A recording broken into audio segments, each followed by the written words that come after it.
Dès aujourd'hui, réinvestissez votre acompte de réduction d'impôt sur un projet essentiel et qui prend de l'ampleur, TV Liberté.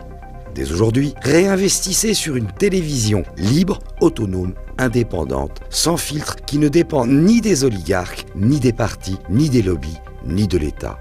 Dès aujourd'hui, réinvestissez cet acompte pour obtenir un nouveau crédit d'impôt pour 2019. La presse d'information est aux ordres? Alors, soutenez la presse alternative en 2019, année de tous les changements.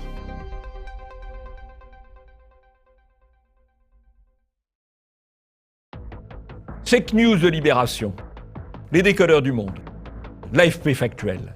Ils sont des dizaines et des dizaines à défendre le politiquement correct au sein d'entités gavées d'argent public, de votre argent. Et nous, sur Immédiat, nous sommes une toute petite équipe pour démonter les mensonges du système. Nous avons besoin de vous. Aidez TV Liberté.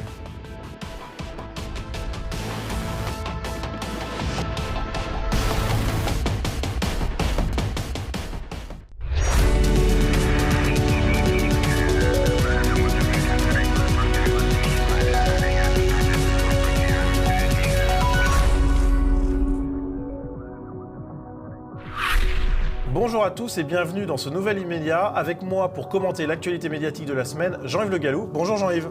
Bonjour Nicolas. Les médias ouvrent enfin les yeux sur ceux qui les perdent. Après plusieurs semaines de silence gêné sur les violences policières, les médias ont enfin décidé d'évoquer le sujet. Gageons qu'ils n'auraient pas été si prudents s'il s'était agi d'Orban, de Poutine ou même de Marine Le Pen. L'être et le néant. Empêtré dans ce que les communicants appellent pudiquement une séquence compliquée, Emmanuel Macron a réagi en 2 temps et les journalistes ont été conquis. Eurovision, médias en pamoison. Le grand favori pour représenter la France à l'Eurovision en 2019 s'appelle Bilal Hassani, un youtubeur homosexuel d'origine maghrébine. Évidemment, les médias adorent. Et vous retrouverez le zapping et les tweets de la semaine.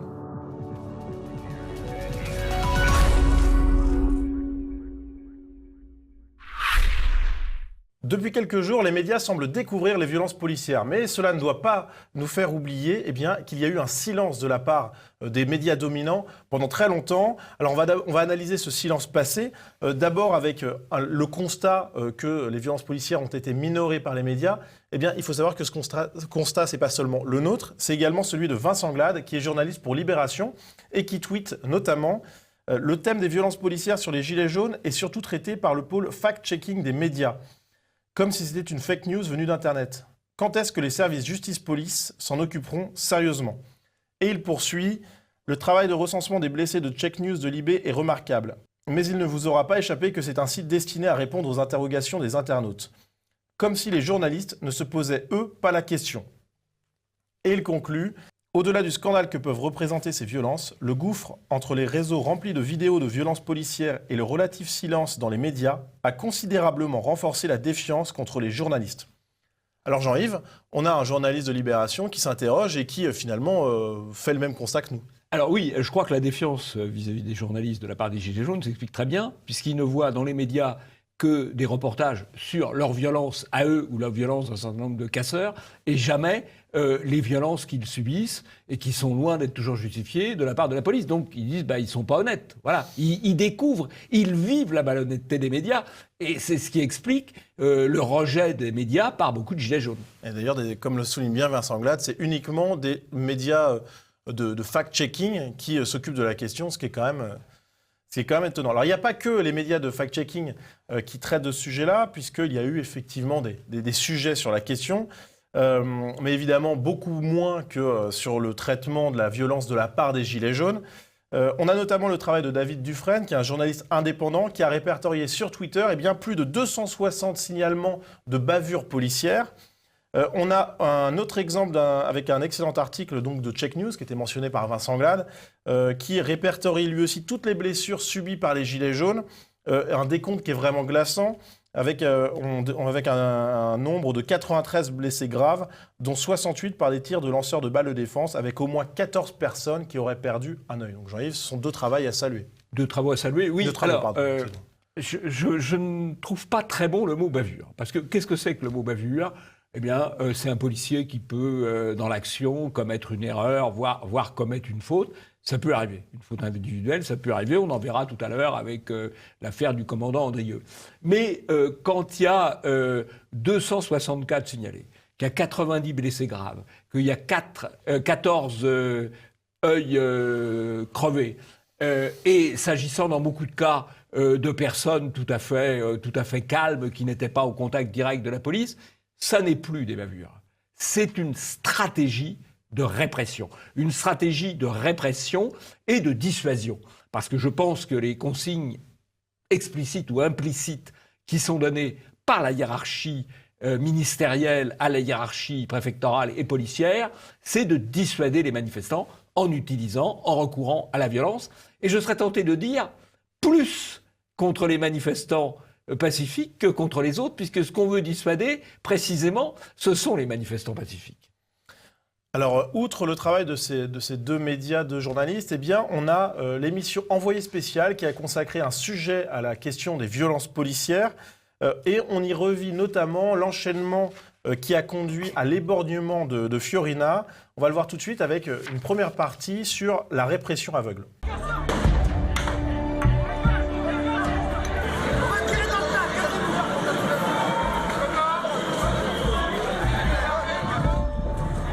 Dans la foule, des gilets jaunes semblent touchés presque au hasard. Lui a reçu une balle en caoutchouc dans le bras.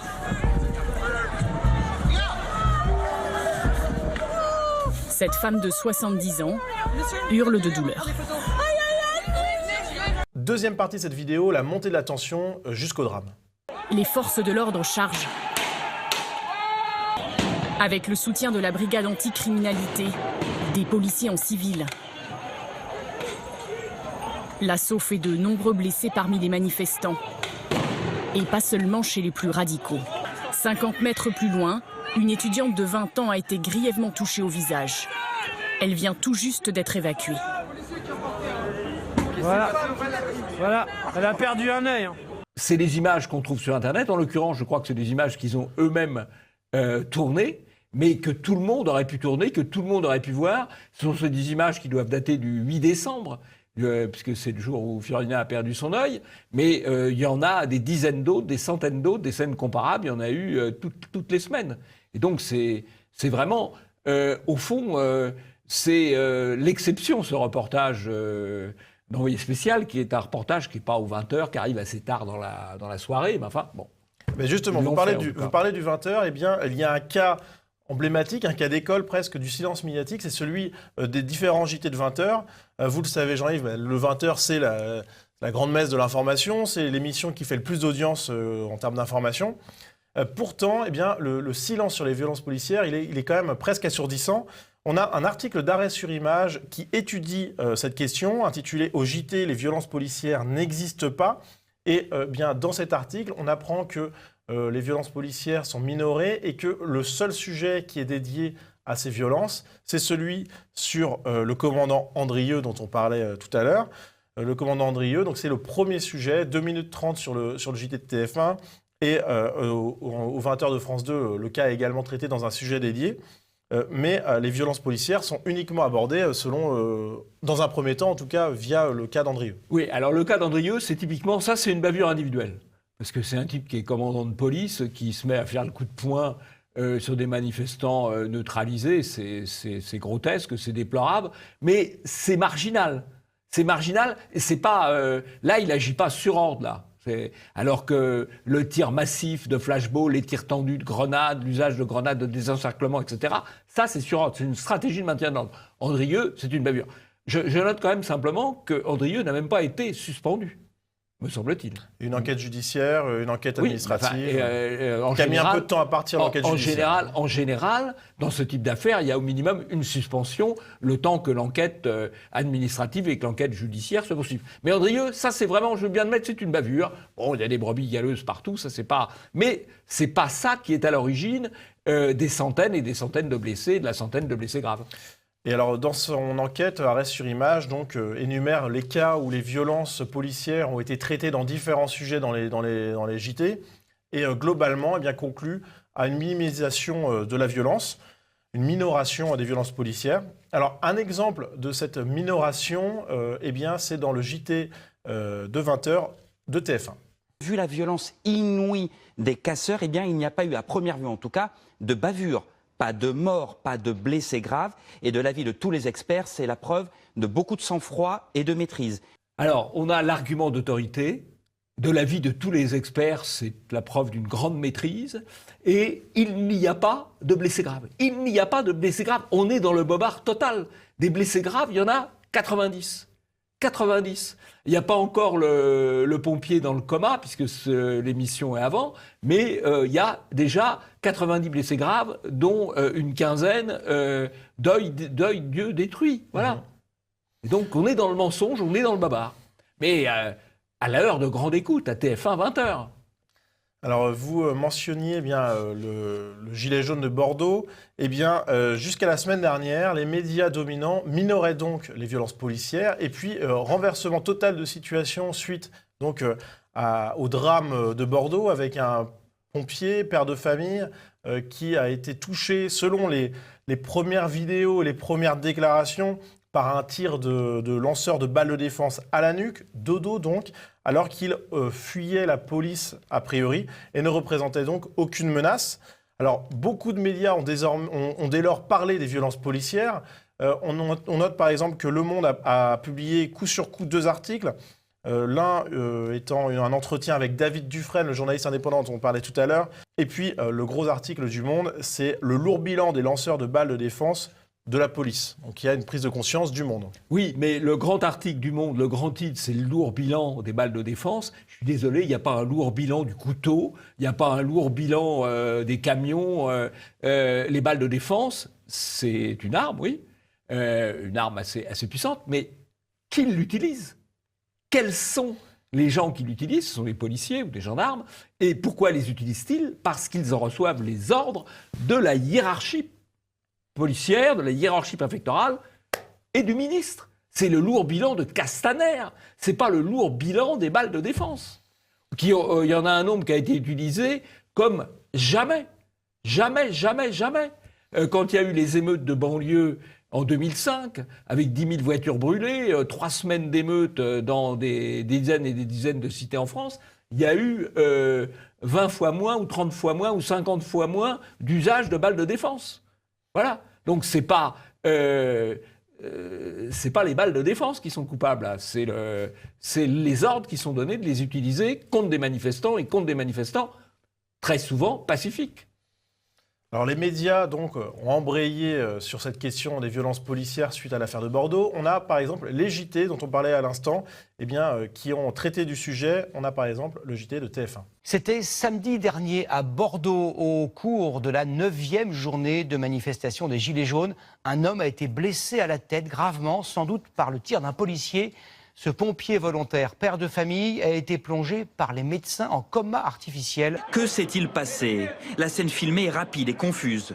Seule certitude, des policiers viennent alors de tirer en sa direction avec un lanceur de balles de défense, une sorte de flashball plus précis, et de projeter une grenade de désencerclement. Bon, juste un petit commentaire, ils en parlent. Il faut dire que c'est un pompier volontaire de 48 ans, avec 3 enfants. C'est pas la caricature du casseur quand même, semble-t-il. Hein. Bon, mais les images qu'ils choisissent, on ne voit pas les policiers tirer, on ne voit pas l'homme à terre, etc. Elles sont quand même bien soft, bien douces par rapport à la réalité qu'on a sur Internet. Parce que là, ils ont repris des images qui circulaient sur Internet, mais ils les ont choisies. Ils les ont sélectionnés, ils ont quand même atténué par l'image le poids du message. Alors un autre média qui a traité de cette question-là, et lui en montrant l'homme à terre, c'est France 2. On va regarder l'extrait tout de suite. Depuis le début du mouvement, 93 blessés graves ont été recensés. Parmi eux, 68 atteints par des tirs de flashball ou LBD 40. Donc Jean-Yves, on voit que les médias commencent à parler des violences policières, mais ça semble être un réveil bien tardif quand même. Bien tardif. Alors moi, je vais vous dire, Nicolas, j'accuse les médias. J'accuse les médias d'avoir caché pendant 8 semaines une répression d'une violence sans précédent en France depuis la guerre d'Algérie. Beaucoup plus de répression qu'en 1968. qu'en 1986, qu'en 2006, dans tous les épisodes où il y a eu des manifestations un peu, y compris la manif pour tous, beaucoup plus violents. Il faut remonter à la guerre d'Algérie, où il y a eu des répressions assez vigoureuses contre le FLN ou contre l'OS. Donc on a vraiment changé de contexte. Je ne crois pas qu'on ait dans d'autres pays d'Europe de répression aussi violente que celle qu'on a connue là. Et les médias l'ont caché. Et précisément, c'est en cachant ces violences, la violence de cette répression, qu'ils l'ont rendue possible. Ce sont les médias qui ont rendu possible cette répression. Moi, j'accuse Jean-Michel Apathy, j'accuse Patrick Cohen, j'accuse Apolline de Malherbe, j'accuse Gilles Boulot, j'accuse Anne-Sophie Lapix, j'accuse Ali Bado, j'accuse Thomas Soto, j'accuse Ruth Krief, Laurent Geoffrin, Luc Bonner d'avoir permis, et même plus que permis, encouragé cette répression violente par leur silence, et un silence d'autant plus biaisé que dans le même temps, ils insistaient sur ce qu'ils appelaient les violences des manifestants. Je crois que ces gens-là sont responsables de la centaine de blessés graves qui ont été touchés au cours de ces 8 semaines. Alors vous parliez justement de ce deux poids, deux mesures entre les violences imputées aux Gilets jaunes contre les journalistes et celles réelles des violences policières contre les journalistes. Eh bien, c'est intéressant d'étudier en ce sens un extrait d'un passage de Thomas Soto qui évoque cette colère populaire contre les médias. Moi, je ne suis pas corporatiste, mais ce qui se passe aujourd'hui, c'est quelque chose de grave. On a le droit et le devoir de nous critiquer, de ne pas être d'accord avec nous, de nous challenger, de tout ce qu'on veut. Mais ce qui se passe, c'est une attaque, et je ne veux pas dire que j'utilise des grands mots, mais c'est une attaque de la démocratie. Les comportements de ces gens, qu'ils portent un gilet jaune ou pas, sont des comportements qu'on a dans des dictatures. Ce sont des attaques à la démocratie. Fascistes, enfin, c'est pas un mot que j'aime beaucoup employer, mais ce sont des méthodes fascistes. Alors ce qu'on note avec cette vidéo de Thomas Soto, eh bien, c'est que la violence dont il parle à l'encontre des journalistes, c'est uniquement celle des Gilets jaunes et pas celle de la police. Pour Vincent Glade, c'est une sous-médiatisation du sujet qui est d'autant plus incroyable que les policiers tirent aussi sur les journalistes. Pour lui, les violences des Gilets jaunes font donc plus parler à l'encontre des journalistes que les violences des policiers à l'encontre des mêmes journalistes. Est-ce que ça vous étonne, Jean-Yves ? Oui, alors je crois qu'il y a 24 plaintes de journalistes, c'est ça. Y compris des plaintes correspondant à des agressions relativement sérieuses contre des tirs ou des comportements policiers. Eh bien écoutez, je vais vous dire, s'il y en avait eu autant en 1968, en 1986 ou en 2006, eh bien, on s'aurait fait la une de la presse presque tous les jours. Parce que la mise en cause, les journalistes ont sans doute subi autant de violence de la part des policiers que de la part des Gilets jaunes. Violence voulue ou pas voulue, ou accidentelle, j'en sais rien. Mais dans un cas, on le met en avant. Dans l'autre cas, on fait silence. Alors que c'est un sujet majeur, les violences policières contre les journalistes, c'est d'habitude un sujet majeur. Là, il est totalement occulté. Vous imaginez Poutine ou Orban dont la police blesserait 24 journalistes dans une répression de manifestants? On aurait peut-être plus de communiqués de Reporters sans frontières que... Ah oui, un Reporters sans frontières aux abonnés absents. Ils ont fait un communiqué, mais c'était effectivement très léger. 3 lignes, voilà. Aux abonnés absents, Reporters sans frontières, parce qu'effectivement, Reporters sans frontières, ils sont là pour faire de l'influence au service de certaines puissances contre d'autres puissances. Et comme M. Macron est quand même dans le camp du bien, Reporters sans frontières va pas s'y intéresser, c'est clair. En tout cas, on a eu un communiqué uniquement qui mentionnait des violences des deux parties. Mais c'est vrai que, comparé à la violence de la répression, même contre les journalistes, c'est vrai que ça fait un petit peu tâche. Et ils s'inquiètent de la situation des journalistes en Serbie, par contre. C'est vrai qu'entre-temps... Oui, quand même, là, attention. Hein. C'est vrai que c'est assez étonnant. Passons au zapping.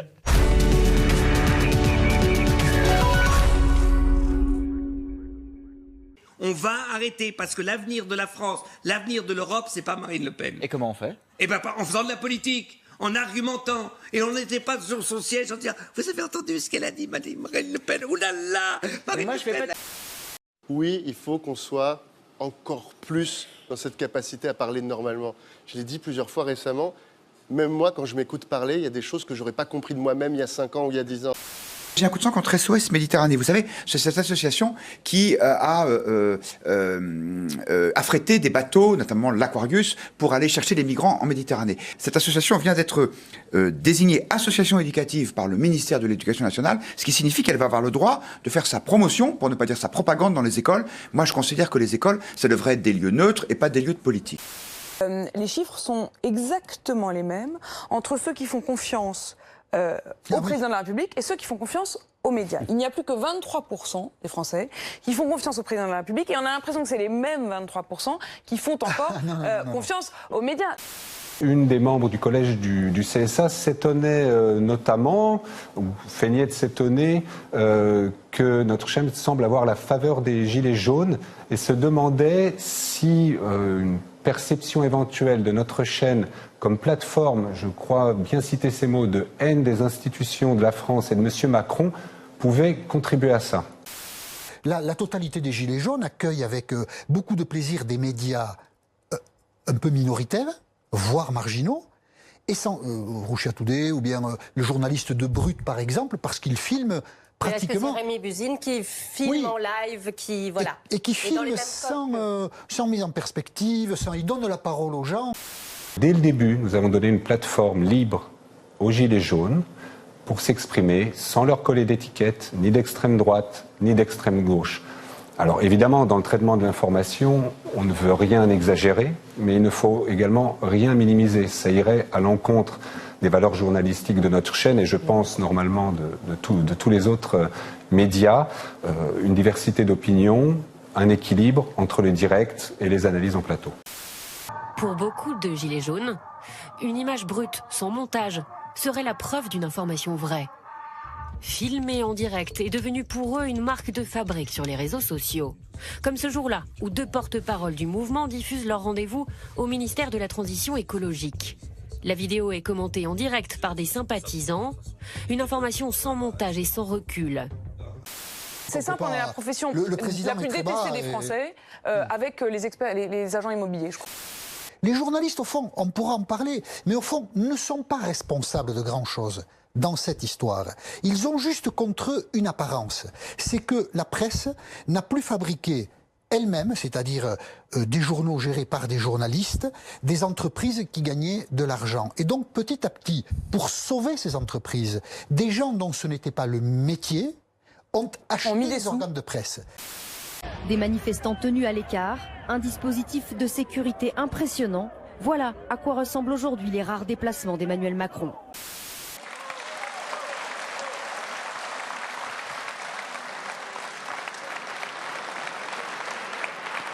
Alors, je vous l'envoie.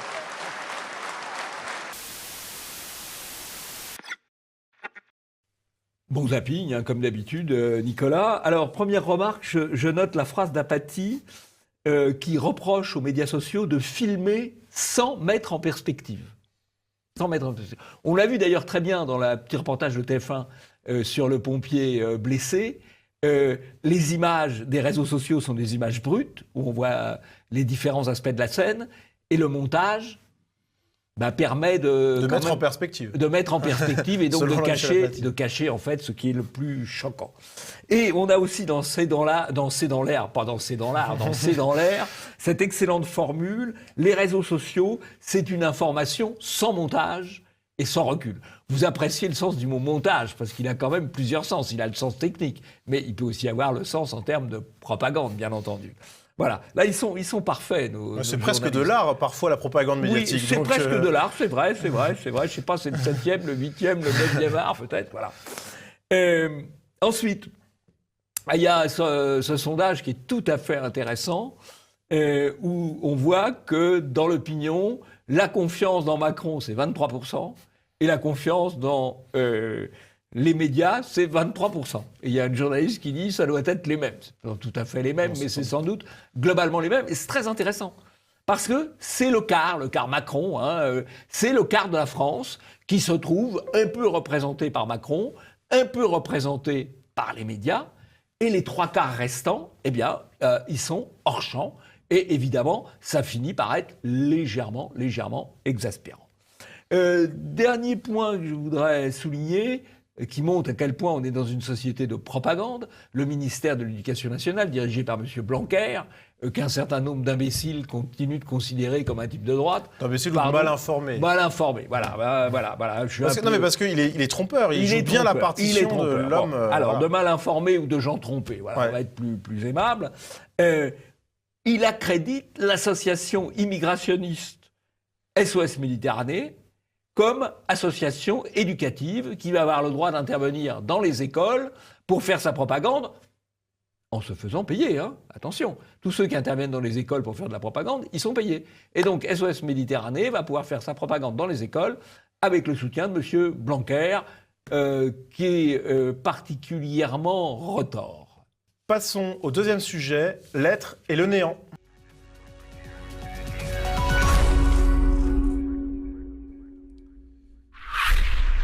Empêtré dans la crise des Gilets jaunes, Emmanuel Macron a décidé de s'adresser directement aux Français par une lettre d'abord publiée sur le site internet de l'Élysée, puis finalement envoyée à tous les Français, à tous les foyers. Alors, bien évidemment, les médias ont évoqué cette lettre. Le Monde a titré une lettre pour relancer le quinquennat, tandis que Libération titrait « Grand débat, Macron dégaine l'épistolaire ». Eh bien, dans ce texte, dans cet article, une phrase « Pour éviter le pire, un scénario à l'italienne, cette lettre et le débat qu'elle prétend instaurer serait une entreprise historique dont la portée pourrait dépasser les frontières. » Donc le pire pour Libération, ce serait un scénario à l'italienne. Ça fait peur, ça fait peur. Ça fait peur, effectivement. D'autant que je crois que Salvini est à 70% d'opinion favorable, c'est-à-dire un petit peu plus que Macron. Et il a les 3/4, lui, presque. Exactement. C'est les autres 3/4, en fait. C'est pas compliqué. C'est ceux qui manquent à Macron. Ouais. Libération continue avec un édito titré « Périlleux », avec une phrase « L'arrogant Jupiter tente avec ce texte de se mettre à hauteur de rond-point ». Donc la formule est intéressante. Autre critique, bien dans Le Figaro, ces mots absents de la lettre d'Emmanuel Macron aux Français, et un autre article du Figaro, la lettre aux Français d'Emmanuel Macron, déjà critiquée. Alors, heureusement pour Emmanuel Macron, sur cette lettre, on a deux éditorialistes de BFM TV, Christophe Barbier et Laurent Neumann, qui considèrent que cette lettre, c'est un fait politique totalement inédit et même inouï. Donc, comme quoi, il y a un peu d'espoir pour Macron. Il y a encore des éditorialistes qui le soutiennent un petit peu, finalement. Oui, tout à fait. Ils savent qui leur beurre la tartine, quand même. Oui, alors, c'est tout à fait faux. C'est pas inouï, c'est pas nouveau. François Mitterrand, en 1988, donc il y a 30 ans, 31 ans, avait envoyé une lettre à tous les Français. C'était d'ailleurs dans le cadre de la fin de son mandat et du début de sa campagne électorale. Mais on peut se demander si cette lettre aux Français, les prestations de Macron aujourd'hui, c'est de la campagne électorale par rapport aux élections européennes, c'est pas autre chose. Donc c'est pas nouveau le coup de la lettre envoyée à tout le monde. Franchement, il n'a pas inventé l'eau tiède. Alors vous parliez de campagne électorale, selon plusieurs médias, c'est un Macron qu'on a retrouvé sur l'air de sa campagne, comme quoi, lorsqu'il s'adressait aux maires en Normandie, une réunion au cours de laquelle, finalement, Emmanuel Macron a convaincu plusieurs éditorialistes de droite, à commencer par Éric Brunet, pour qui, hier, Macron n'était pas dans la com, mais a fait son job. On a également Kevin Bossuet, qui est éditorialiste à Valeurs Actuelles et à la France Libre, qui déclare « Je suis très souvent critique vis-à-vis d'Emmanuel Macron, mais je dois bien admettre que son échange avec les maires fut aussi passionnant qu'instructif. Ça, c'est le Macron qu'on aime, audacieux, énergique et combatif. Un vrai exercice démocratique, conclut-il. » Et puis on a, c'est plus logique, Frédéric Aziza qui déclare « Ce débat d'Emmanuel Macron face aux maires est d'une haute tenue, un dialogue républicain qui rassure sur l'état de la France. » On a deux facettes, on a des personnalités plutôt classées à droite et Frédéric Aziza qui soutiennent Emmanuel Macron côté conquis. Alors, je crois qu'il y a là, derrière cela, il n'y a aucun esprit critique. Bon, d'abord, Macron a fait sans doute un assez bon numéro, il a parlé 6 heures, il a tombé la veste, il a eu quelques formules, il a des qualités intellectuelles que personne ne nie. Son problème, c'est peut-être un peu plus du côté de l'émotionnel et de la capacité d'empathie. Maintenant, si on va plus loin, il s'est adressé à 600 maires. 600 maires, en Normandie, je n'ai pas vérifié le chiffre, mais il doit y avoir 3 à 4 000 maires. Donc il a eu 15% de l'effectif. Qui est venu ? Ceux que les préfets ont mobilisés. Parce que les maires, ils ont toujours quand même des petits services à rendre. Ceux que les députés ont mobilisés. Les maires, ils ont besoin de soutien, ils ont besoin de services, ils ont besoin de subventions, etc. Donc, ceux qui sont venus, a priori, c'est ceux à qui on a demandé de venir, et donc qui étaient quand même un peu contraints, au minimum, d'être courtois et gentils. Donc, c'est pas du tout représentatif ni de la population, bien sûr, ni même des maires. C'est les maires, qui avaient envie de se faire plutôt bien voir. Il n'y avait pas que ça, il y avait aussi quelques opposants, mais personne n'est venu avec son gilet jaune. Oui, ça, mais même les opposants, si vous voulez. Moi, j'ai été aussi opposant un certain nombre d'années dans des assemblées. Vous pouvez être plus ou moins virulent et plus ou moins courtois. Hein, même, bien sûr, il y a des opposants. Mais des opposants, l'opposant à Sa Majesté, un peu quand même. Alors, il y a quelqu'un qui a découvert ça, enfin, qui a considéré que le discours était une réussite, avec un peu moins de mauvais esprit que vous, j'ai envie de dire, avec un peu moins de mauvais esprit critique. Non, mais j'ai aimé l'esprit critique. Oui, c'est ça. Voilà, c'est un autre éclairage. Je prétends pas au monopole de la justesse. Mais c'était de l'humour, sachant que cette personne, c'est Pascal Praud, et vous allez voir que sa réaction, elle est aux antipodes de la vôtre.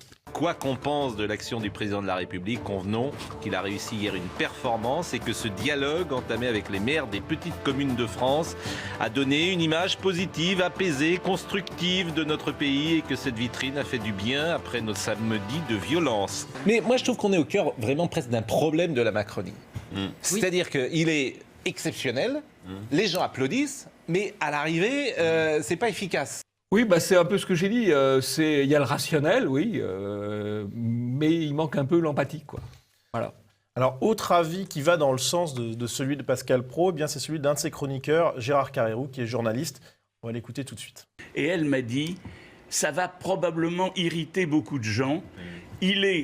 Décidément, il est trop beau, trop intelligent, il connaît trop les dossiers, ça va exaspérer un certain nombre de gens. Et ça, peut-être que nous, qui sommes des analystes ou des observateurs, on ne le voit pas, parce qu'on prend au premier degré une prestation qui a été effectivement, on l'a dit, assez formidable. Oui, mais le problème de Macron, on y revient, très grande intelligence rationnelle, mais intelligence émotionnelle qui peut envelopper dans un confetti, quoi.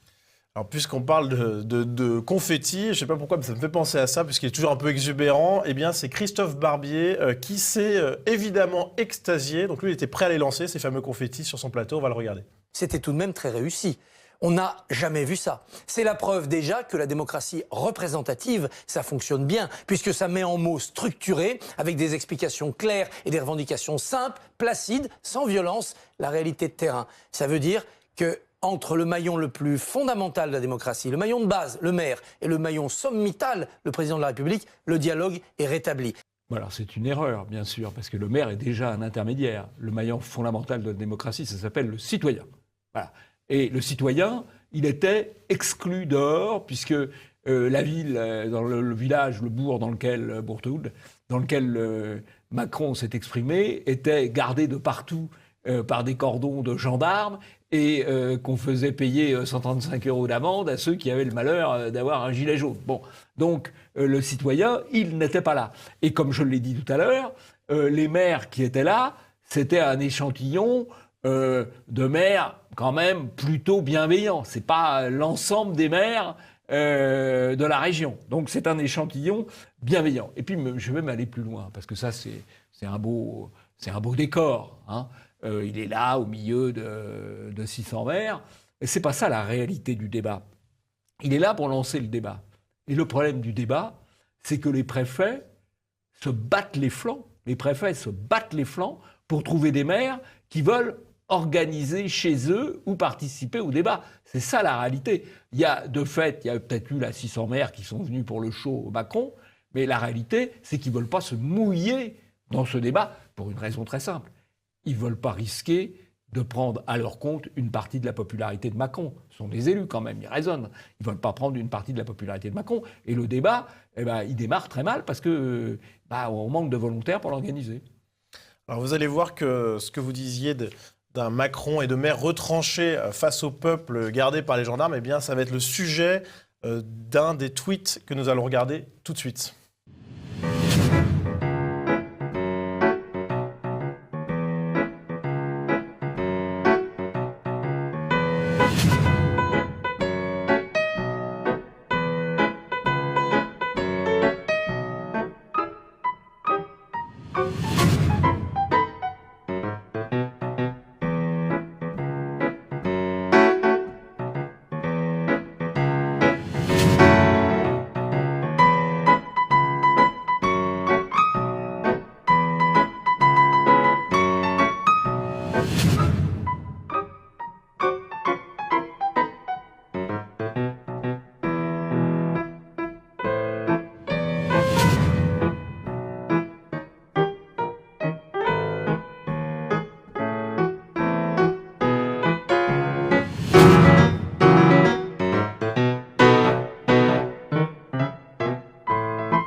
des bons tweets. Je vais en commenter simplement 3, parce qu'il y en a qui parlent d'eux-mêmes et qui ne méritent pas beaucoup de commentaires. Alors d'abord, il y a cette déclaration d'un journaliste russe, Leonid Berchitsky, mais c'est un journaliste russe qui n'est pas du tout poutinien. Il a quitté la Russie parce qu'il n'est pas du tout sur la ligne politique de Poutine, ce qui après tout est parfaitement son droit, et il travaille pour l'agence de presse financière américaine Bloomberg. Donc c'est tout à fait un autre univers.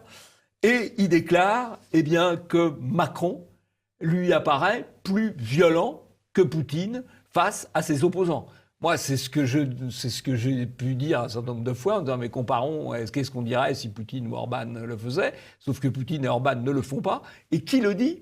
Un journaliste russe, tout à fait adversaire de Poutine et travaillant pour une grande agence de presse financière américaine. Voilà. Donc ça, c'est quand même une démonstration tout à fait parlante. Donc ce tweet est vraiment très très important.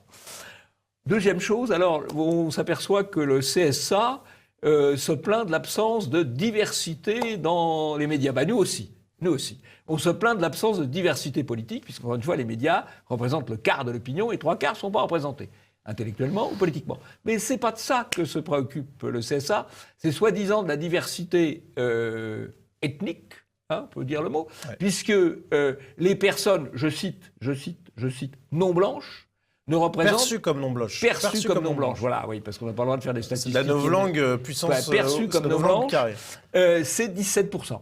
Et donc le CSA dit ça ne suffit pas. Ce qui veut dire que dans l'esprit du CSA, les personnes non blanches en France, c'est combien? C'est 20, 22, 25%, je ne sais pas. On n'a pas de statistiques ethniques, donc on ne le sait pas vraiment. Mais le CSA considère légitime de faire des statistiques ethniques, de fait, ou des statistiques de perception. Et deux, ils trouvent que c'est jamais suffisant en matière de diversité. Mais il ferait bien de s'occuper de la diversité politique, de la diversité intellectuelle, le CSA, parce que celle-là, on ne la trouve que sur les médias russes comme Sputnik ou Russia Today, ou ces réfugiés, par exemple, Tadei. Dernier élément, alors ça c'est aussi très intéressant, le Crédit Mutuel dont on a parlé il y a une semaine ou il y a 15 jours, puisque c'est le propriétaire de Litchi. Le Crédit Mutuel vient d'injecter 174 millions d'euros. 174 millions d'euros. C'est pas mal. Le dernier record, c'était LVMH, 80 millions pour le Parisien. Là, c'est explosé. LVMH, 80 millions pour le Parisien. Là, c'est 174 millions d'euros pour l'Alsace, qui a maintenant le monopole, quasi-monopole, sur la région Alsace. La région Alsace, oui. Et l'Est républicain et le républicain lorrain, qui ont, alors ces deux journaux, soi-disant, mais qui sont dans la main du même patron, et du même patron qu'ils doivent respecter d'autant plus qu'il est obligé d'injecter régulièrement de l'argent, 174 millions d'euros. Chers amis internautes, vous avez une presse régionale indépendante en France. 80 millions d'euros d'LVMH pour le Parisien, 174 millions d'euros pour l'Alsace républicain ou les républicains lorrains. Entre nous, si les Gilets jaunes bloquent l'Alsace, le républicain lorrain ou l'Est républicain, ils auront sûrement de bonnes raisons de le faire. Et on ne pleurera pas.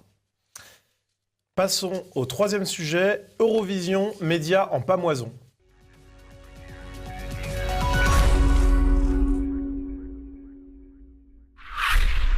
Qui dit nouvelle année, dit nouveau candidat pour l'Eurovision. Alors Jean-Yves, l'année dernière, savez-vous qui a représenté la France ? La France avait d'excellents candidats. Madame Monsieur, qui est un petit couple qui chantait une chanson gnangnan, bisounours, pro-migrant. Alors en fait, ils ont fait un bid à l'Eurovision et ils ont fait un bid quand ils ont voulu faire une tournée en France parce qu'ils ont dû annuler parce qu'ils n'avaient pas de clients, enfin pas de spectateurs. Voilà. Mais ils avaient eu un soutien médiatique absolument prodigieux, Madame Monsieur. Transit Gloria Mundi, ils ont disparu. Effectivement, ce n'était pas un bid médiatique, ça c'est clair. Eh bien, cette année, c'est un dénommé Bilal Hassani qui semble tenir la corde pour représenter la France à l'Eurovision. Alors, il aurait fait forte impression lors des qualifications selon les médias. Et ces médias se sont passionnés pour lui. Le Monde, Le Point, Paris Match, un entretien dans 20 minutes, un autre dans Le Parisien et un article de LCI titré « Bilal Hassani se qualifie facilement pour la finale de Destination Eurovision, n'en déplaise aux trolls qui le harcèlent ». Donc un parti pris médiatique clair, on ne peut pas attaquer Bilal Hassani sans être un troll. Et puis un autre parti pris médiatique chez Télérama, Eurovision, Bilal Hassani, l'idole des ados ciblés par les homophobes. Donc un titre où finalement on parle de tous les ados, des ados, et non pas de certains ados. De certains ados, bon. Qu'est-ce que ça veut dire? Ça veut dire que l'Eurovision, c'est un instrument de propagande, c'est un instrument de déconstruction et de formatage. Alors là, ils ont trouvé quand même assez fort. Il y a quelques années, les Autrichiens avaient trouvé une femme à barbe, c'était très fort. Justement, l'une de ses premières reprises, c'était le titre de Conchita Wurst. Voilà, il est dans la même ligne. Là, il a quand même beaucoup de qualités pour être sélectionné, représenter, entre guillemets, la France. Justement, on va se recentrer sur la personnalité de Bilal Hassani, puisqu'il a eu l'honneur d'avoir un grand portrait dans BFM TV, et Le Monde par ailleurs, mais on va se concentrer sur celui de BFM TV. Intitulé « On a discuté avec Bilal Hassani, youtubeur engagé et icône des millennials », à l'anglaise, c'est-à-dire les jeunes générations. Youtubeur engagé, ça veut dire engagé dans le bon côté, bien sûr, parce que s'il n'était pas engagé dans le bon côté, alors là, peu de chances d'être sélectionné. Effectivement. Et donc, on apprend que c'est un youtubeur qui a une chaîne qui compte près de 730 000 abonnés, ce qui est très conséquent. Et puis, bien que selon BFM, sa force, c'est aussi une féminité assumée et une homosexualité décomplexée dans un paysage audiovisuel encore très consensuel. BFM qui note aussi que Tétu l'a nommé dans les 30 personnalités LGBT qui font bouger la France et qui lui donne la parole. Et j'ai noté cet extrait de phrase de Bilal Hassani qui est assez emblématique finalement. « Ce qui est beau, c'est qu'on arrive dans un moment où on commence à dire « fuck », on est nous, et c'est tout ». Donc c'est tout un programme, et effectivement... En plus, il parle anglais. Hein. Oui, effectivement. Vraiment, respect. Là. Mais donc on est effectivement face à un candidat qui pourrait paraître atypique, mais... C'est-à-dire, en fait, c'est la dictature des minorités sur la majorité. C'est aussi un des éléments qui explique la révolte des Gilets jaunes. La révolte des Gilets jaunes, c'est la majorité qui en a marre de la dictature des minorités. Voilà, alors il ne s'exprime pas forcément sur ces sujets-là, mais ça contribue à l'irritation générale. Trop, c'est trop. Trop, c'est trop, bien, ça pourrait presque être une manière de conclure cette émission, mais il y a quand même le traditionnel coup de chapeau. Jean-Yves, vous en avez un cette semaine. Alors, j'ai un coup de chapeau pour Claude Cholet de Logime et Anne Sicard de TV Liberté qui ont réalisé une nouvelle émission, Figure d'Europe, dans le cadre de TV Liberté et en coopération avec l'Institut Iliade. Je crois que là, c'est une manière de retrouver nos traditions, nos savoir-faire. C'est un documentaire très, très intéressant d'une demi-heure. C'est une nouvelle émission. Je donne donc ce coup de chapeau à Figure d'Europe et je recommande à nos amis internautes d'aller regarder cette émission sur TV Liberté. Effectivement, ça sera un petit peu plus sympathique à regarder que l'autre qualification pour l'Eurovision qui a lieu ce samedi, effectivement. Eh bien, c'est la fin de cette émission. Merci à vous de l'avoir suivi. N'hésitez pas à nous envoyer à l'adresse mail qui s'affiche sur vos écrans votre veille médiatique et puis vos ressentis sur l'émission. Et Jean-Yves, à la semaine prochaine. À la semaine prochaine.